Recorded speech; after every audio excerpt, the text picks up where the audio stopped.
Hi, this is Colin from Watch Off the Cuff. Today we're going to talk about the number one tool you need as a watch collector if you don't have any tools already, and that is the almighty spring bar tool. With this, you'll be able to change your own straps.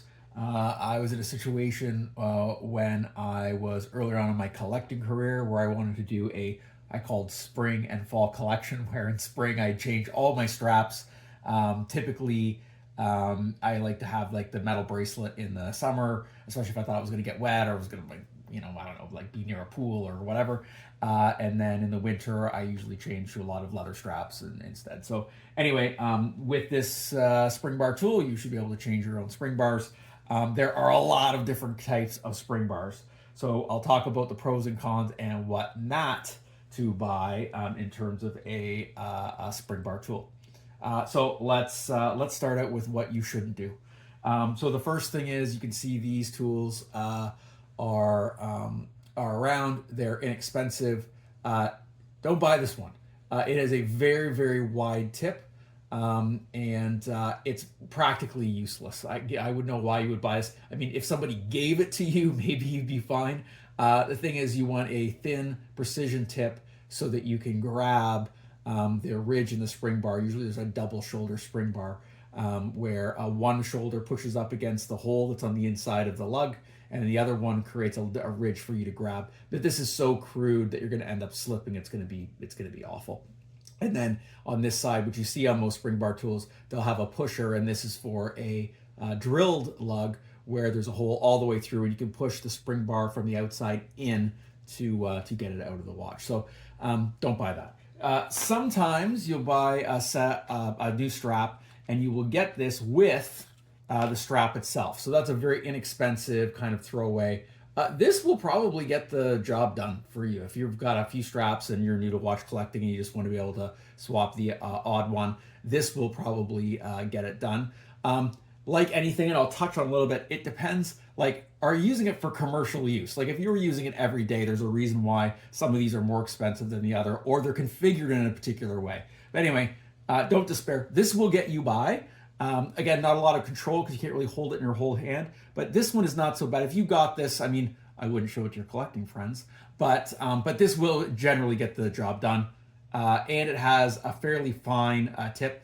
And I'll talk about the tip widths in a second, maybe when we get into some of the other ones. And then there's a pusher tip again for that drilled lug. So there we go. As an aside, in the comments, if you want to have a deep dive on spring bars, we could talk about spring bars and like never get out. There's like single flange, double flange, universal telescoping, female spring bars in all sorts of diameters and lengths, depending on whatever. And anyway, that's a whole other thing. But anyway, let me know if you want to go down that rabbit hole. I could talk about that probably forever. Anyway, okay, so let's get down to a couple of differentiators in terms of type. So we talked about this being no good. This one, don't show your friends, but it'll get the job done.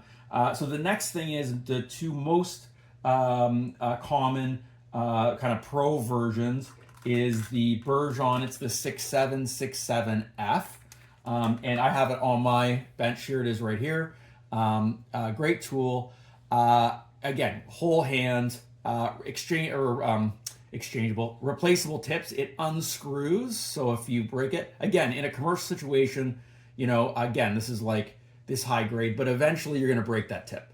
So, you just screw it here. The one thing I have against this tool is that because it is screwed in, I find that it becomes unscrewed over time, and I'm always tightening it. And I keep telling myself the next time I'm doing a bracelet that requires a little bit of low-level Loctite, like a Omega bracelet adjustment or a Rolex bracelet adjustment, that I will put a dab of it on here so it doesn't unscrew. So that I'm not super keen on in terms of the unscrewable or the screwed tip on there. I think that a better option is the Horotec version, which is here, and it was the one I used for a long time, but I ended up breaking the tip, and then I ended up using this one as well. The Horotec version has a reversible pin here. So we've got the fork tip here for the spring bar, and then you pull it around and you put the other side for a pusher. And then this is another version that you can use to pull the spring bar back. I got to tell you, this big fat in here to me is useless. I mean, maybe if you had a leather band and you wanted to press it down in the gap, and then this doesn't push at the leather so much, to be a little gentle. But again, it isn't very precision. Not something I would use. And then we've got a lot of metal surface here that might touch up against the lug itself. So I'm not a super big fan of this. However, I think that the tip version where it screws down and locks is a superior design, and I find that it doesn't move around as much. So that's the advantage to the Horotec. So if we talk about those two types, the Horotec here, still up in the package, it is the MSA 10.302. So Canadian price, like at my store, for example, this is $47.50 Canadian. So to give you an idea of like about how much they are. The Bergeon version, which, and a lot of people prefer the Bergeon, just because it's got a little better, more like, brand cachet, is $41.75 and on my store. But we all about sell them the same price. Like you might find somebody like a couple of percent more, a couple of percent less, but it's pretty standard. Anyway, to give you an idea, so you're basically looking between $41 and $47, basically under $50 to do that. So then the next thing is, you've seen these tweezer types. Why are you going to have these tweezer types? So the reason why you're going to need a tweezer type, not necessarily in the beginning, but if you want to be like the spring bar master and change any of your watches, you will need a tweezer tool if you have an end lug on a premium luxury watch that is a very, very tight fit. And the reason is, with a solid end lug, if you don't squeeze them both together and pull it straight out, you will never be able to take one of these tools and then poke at one side of the spring bar and then move it out a little bit. You have to do it so it doesn't pop back in the hole and then come on the other side. If you try to do that with a Rolex or a Tudor or an Omega or something, you're going to pull this one out, you're going to maybe wiggle it like a fraction of a millimeter, you're going to go, and it's going to pop right back in. So you have to come down, pull it, and then that whole end lug, that precision fit, solid end lug, is going to have to come out to do it. So, so there's two main, the industry standard, why don't we start with the industry standard, is the Bergeon 7825. So this is like the standard to which all others are measured for this one. So, I mean, it's gorgeous for commercial use. You can't go wrong. This in my store is $271. Now, the real issue here is, if you were going to use this every day in a commercial setting, I'd be like, this is the one you're going to use. There's no question. It does have nice fine precision tips. I promise I come back to precision tips. Maybe I should just say this right now. We're going to talk about tips. You're going to hate me. Okay, so this has a 1.2 millimeter tip on it. Both the straight ones that we saw is 1.2. Even little cheater we had was 1.2 millimeters. This bad boy, they said it was junk. God, that's got to be 2 millimeters plus. The reason why the width of this is important is that if you have a Tudor or a Rolex, the gap on a solid end length, the slot with which you're going to get into the spring bar, is 1.35 millimeters. So you have to have at least 1.2. That's going to give you a little bit of room. You're going to need to have 1.2 or smaller. There are versions where you can get 1 millimeter tips. I wouldn't recommend it because they're flimsy. A 1.2, 99.9% of the time is going to be fine. There was one time I had an IWC, I don't know if it was an engineer or not, but it was, the slot was sub 1 mil. It was either 1 mil right on or sub 1 mil. And I just took some pivot wire and just made my own tool to get it out in that case. But anyway, so that's the industry standard. So, so the alternative is a clone. So if you're like, listen, I'm not going to do $271 just so I can, like, once in a blue moon change the strap. And typically, if you get a nice metal strap on your Rolex or Tudor or Omega, you're not changing it. I mean, I had somebody with an Omega Seamaster want to put a silicone strap on it fairly recently. I said, okay, that makes sense. Maybe you want to do that. And I guess silicone's a big deal now. And okay, maybe on your Rolex you do that. Anyway, so the other alternative is to do a clone. So, for example, here's a clone. It is literally based on that, like, dimensionally, it is exactly the same. It's a clone. This is $65. So to give you an idea, it has a 1.2 millimeter tip. Now, this alloy that they've done here may not be as nice as this. And in a commercial setting, you might only be able to use this thing for like 2 or 3 months, and one of the tips are going to break. I mean, on all of these, eventually the tips are going to break. I broke the tip after years and years on my Horotec version, and they have replacement tips. You can do it. And all of these you can get replacement tips for, but literally, if you're going to be using it every day, I wouldn't suggest you get a clone version. Now, when I say that, and I do, obviously I did this commercially, I still have I don't even remember where I got these. I have a high quality clone of the Bergeon 7825 design. It has never given me trouble, so I haven't done anything about it. I stock these in my store. If I wanted to use, I could grab one of these off the shelf anytime, start using it. This one still works. So, what am I going to do? Anyway, so I did talk about the width of the prong on there to make sure that you can get through a slot in a solid end link. I would not recommend this Horotec version. You can see it does not have a bend out in it for two reasons. So number one, it has a fairly wide, it's got to be at least 1.5 millimeter on the tip. So I'm not going to be able to change a Rolex bracelet with that, or Omega bracelet, or most of them with that anyway. It's too wide.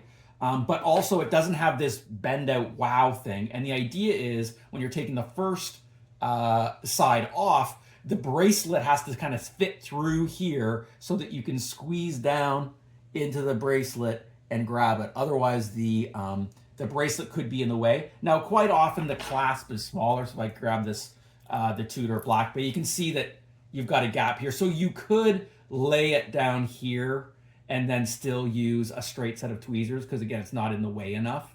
But if you want to be clear all the time, and sometimes the clasp is wide all the way across, then you would need something like this. So if you're like, okay, I need to buy my first serious spring bar tool, I was going to put that back on my wrist, then you're much better off using the tweezer type that has this wow bend out so you can get around it. So you're going to be good in any situation.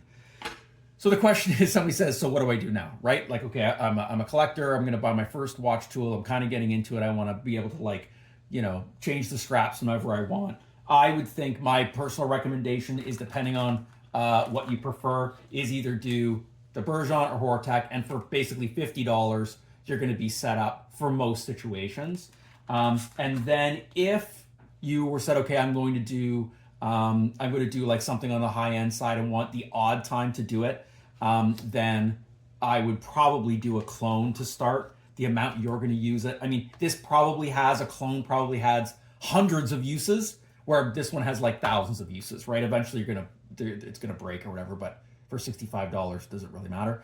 Unless, if you have a Rolex and you're like, listen, I'm dropping 15 grand on a watch anyway, what's $271 for the most perfect, awesomest tool? You can't go wrong with this either. But really, you could get yourself set up with a $50 premium spring bar straight tool, and then get a tweezer type, either in a $60, $70 clone, or in the Bergeon 7825.